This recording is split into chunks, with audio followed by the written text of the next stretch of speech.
Hi, welcome to Vijay's info. இன்றைக்கி நம்ம ஒரு நல்ல ஜூஸியான ஒரு மலாய் பன் செய்வோமா? செம்ம டேஸ்ட்டாக இருக்கும். ரொம்ப ஈஸியான வேலை தான். இதுக்கு நான் நல்ல பாலை நல்ல சுண்டை காய்ச்சி மலாய் செஞ்சு வச்சுருவேன் பாருங்கள். இது ஒரு 1/4 லிட்டர் பால் தான். அது நல்லா சுண்டை வச்சு சர்க்கரை போட்டு மலாய் செஞ்சு வச்சுருக்கேன். ரபடி தான், இது ரபடின்னு சொல்லலாம். இது குலோப் ஜாமுன், நல்ல குலோப் ஜாமுன் நல்லா பொரித்து வச்சுருக்கேன். பன்னு ரெடிமேட் பன்னு தான். இதை நம்ம இப்போ செய்யலாம், எப்படி செய்யலான்னு பார்க்கலாம். இப்போ குலோப் ஜாமுன் நல்லா நம்ம அமுக்கி வச்சிடலாம். நல்ல பொடி பொடி பீஸாக இருக்க மாதிரி நல்லா குழச்சி விட்டுறலாம்.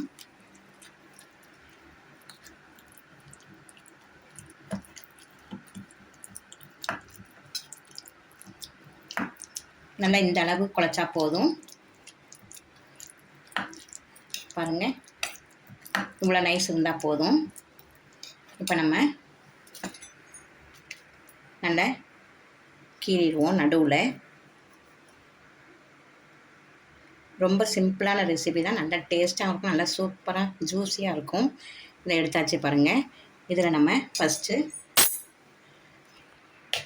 ரபடி தடவிடலாம்.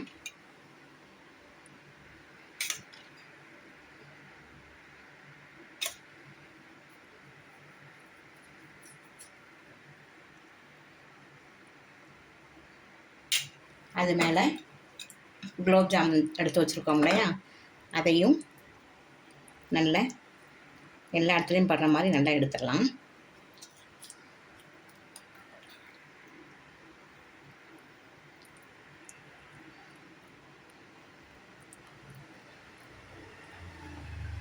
அவ்வளோதான்.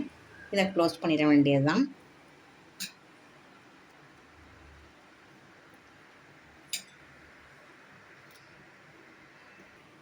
பாருங்கள், இன்னொரு பீஸ் செஞ்சு காட்டுறேன். இதை நல்லா ஹாஃபாக கட் பண்ணிக்கோங்க.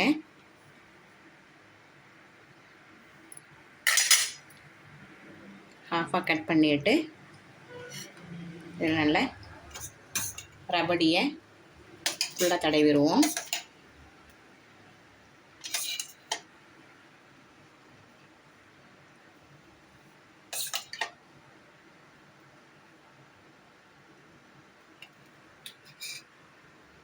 அதுக்கு மேலே குலோப் ஜாமுன் தடவிடுவோம். இந்த மாதிரி நீங்கள் டேஸ்ட்டு சாப்பிட்ருக்க மாட்டீங்க, இப்போ தான் புதுசாக சாப்பிடுவீங்கன்னு நினைக்கிறேன். நான் ட்ரை பண்ணி பார்த்தேன், செம்ம சூப்பராக இருந்தது. அதுக்காக இப்போ நான் வீடியோ போடுறேன். இந்த மாதிரி வேறு டேஸ்ட்டில் சாப்பிட்டு பாருங்கள். நல்லா ஜூஸியாக இருக்கும், நல்லா இன்ட்ரெஸ்டாக இருக்கும் சாப்பிட்றதுக்கு. இது மாதிரி இதை க்ளோஸ் பண்ணி நம்ம டோஸ்ட் பண்ணால் டோஸ்ட் பண்ணுங்கள், இல்லாட்டா இப்படியே சாப்பிட்றலாம். கீரை எப்படி நல்லா 4 ஸ்லைஸாக போட்டிங்கன்னா அப்படியே ஒவ்வொரு பீஸாக எடுத்து சாப்பிட்றதுக்கு நல்லாயிருக்கும். பாருங்கள், நல்லா ஜூஸியான, பார்க்கறதுக்கு எவ்வளோ டேஸ்ட்டாக இருக்குது பாருங்கள். இதை சாப்பிட்டோம்னா செம்ம டேஸ்ட்டாக இருக்கும், நல்லா ஜூஸியாகவும் இருக்கும். 10 நிமிஷம் வேலை தான். நம்ம ரபடி மட்டும் தான் செய்யணும். குலோப் ஜாமுன் கடையில் வாங்கினாலும் வாங்கிக்கிங்க, இல்லாட்டா நம்மளே செஞ்சுக்கலாம். செஞ்சுட்டு 1 நிமிஷத்தில் செஞ்சு முடிச்சிடலாம். செம்ம டேஸ்ட் இது. இதை உங்கள் வீட்டில் ட்ரை பண்ணுங்கள். டோஸ்ட் பண்ணாலும் கூட டோஸ்ட் பண்ணிக்கோங்க. இது நல்லா சிம்பிளாக டக்குன்னு ஸ்கூல்லேருந்து பிள்ளைங்க வந்த உடனே இதை செஞ்சு கொடுத்தேங்க. நல்லா ஃபுல்லாக ஞாயிறும் ஃபுல் வயிறு சூப்பராக இருக்கும். இதை உங்கள் வீட்டில் செஞ்சு அசத்துங்க. இந்த ரெசிபி உங்களுக்கு பிடிச்சிருந்ததுன்னா லைக் பண்ணுங்கள், ஷேர் பண்ணுங்கள், சப்ஸ்கிரைப் பண்ணுங்கள், பெல் ஐக்கானை தட்டி விடுங்க. மற்றும் ஒரு நல்ல ரெசிபியை உங்களை சந்திக்கிறேன். பாய்.